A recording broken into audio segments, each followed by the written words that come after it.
Software జాబ్కి ఏ degree చేయాలి? ఇది అందరిలో ఉన్న పెద్ద కన్ఫ్యూజన్.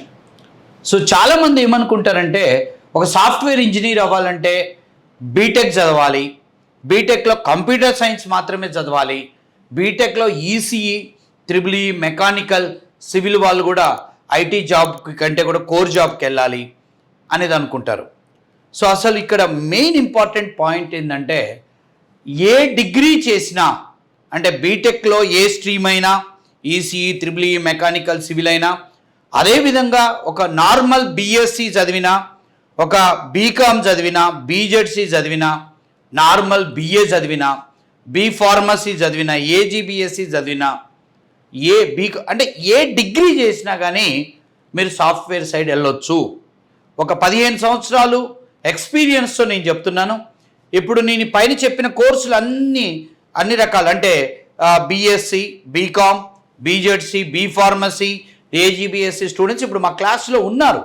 ఎంతోమందిని బీజెడ్సీ, బీ ఫార్మసీ, ఏజీబీఎస్సీ చేసిన వాళ్ళు నేను సాఫ్ట్వేర్ సైడ్ మేము కోర్సు ఇచ్చాం. తర్వాత వాళ్ళు జాబులు సంపాదించుకోవడం జరిగింది. వాళ్ళ వీడియోలు కూడా మా ఛానల్లో ఉన్నాయి. సో ఇది ఎందుకు చెప్తున్నానంటే ఇప్పుడు మనం అందరం కూడా నిరుద్యోగ సమస్యతో చాలా ఇబ్బందులు పడుతున్నాం. సో ప్రభుత్వ ఉద్యోగాలు అనేది అందరూ ఎక్స్పెక్ట్ చేస్తారు, బట్ అది అందరి ద్రాక్ష. అది మనం అర్థం చేసుకోవాలి. ఏ గవర్నమెంట్ మారినా కానీ వాళ్ళు ఉద్యోగాల్ని సృష్టించలేరు. ఉన్న ఉద్యోగాల్ని ఫిల్ చేయడానికి వాళ్ళ కాడ ఆర్థిక వనరులు లేవు. మరియు ఉద్యోగాలు ఒకసారి రిక్రూట్మెంట్ అయిన తర్వాత మనకు అందులో ఖాళీలు ఏర్పడాలంటే ఉన్నవాళ్ళు రిటైర్ అవ్వాలి. అది మనం అర్థం చేసుకోవాలి. కాబట్టి ప్రతి ఒక్కడు నాకు గవర్నమెంట్ నౌకరీ కావడానికి ఆ యుగం అయిపోయింది. మన డాడీస్ టైమో, మన గ్రాండ్ పేరెంట్స్ టైమో గవర్నమెంట్ నౌకరీ కోసం మనం తాపత్రయపడ్డామంటే ఒక అర్థం ఉంది. ఇప్పుడు ఇది టెక్నాలజీ యుగం, మీకు టెక్నికల్ జాబ్స్ చాలా దొరుకుతున్నాయి. సో దాని గురించే నేను మాట్లాడాలనుకుంటున్నాను.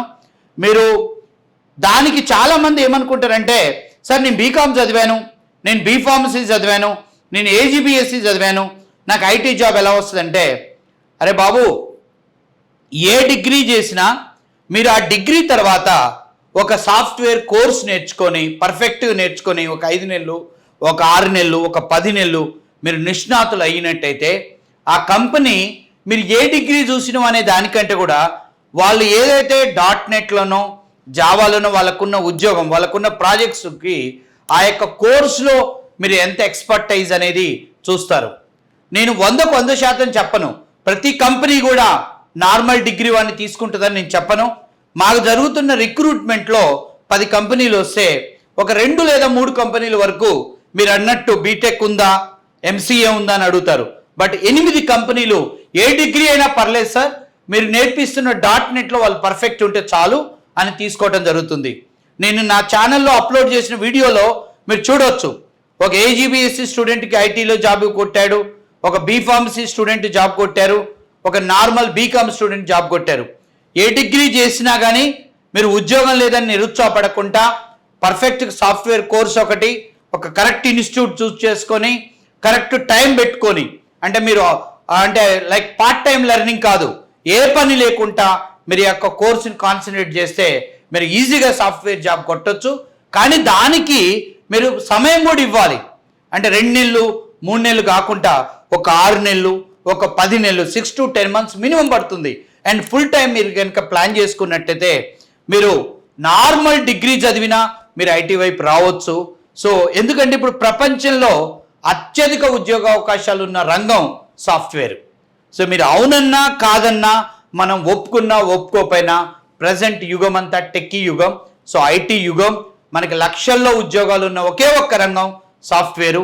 కాబట్టి మన యొక్క నిరుద్యోగ యువకులు నిరుత్సాహపడకుండా మీ డిగ్రీ ఏదైనప్పటికీ మీరు కరెక్ట్ సాఫ్ట్వేర్ కోర్సు నిర్ణయం తీసుకొని మీరు ఒక పర్ఫెక్ట్ ఇన్స్టిట్యూట్కి మీరు క్రమశిక్షణతో వచ్చినట్టయితే మీరు ఖచ్చితంగా సాఫ్ట్వేర్ జాబ్ కొడతారు, నేను గ్యారంటీ ఇస్తున్నాను.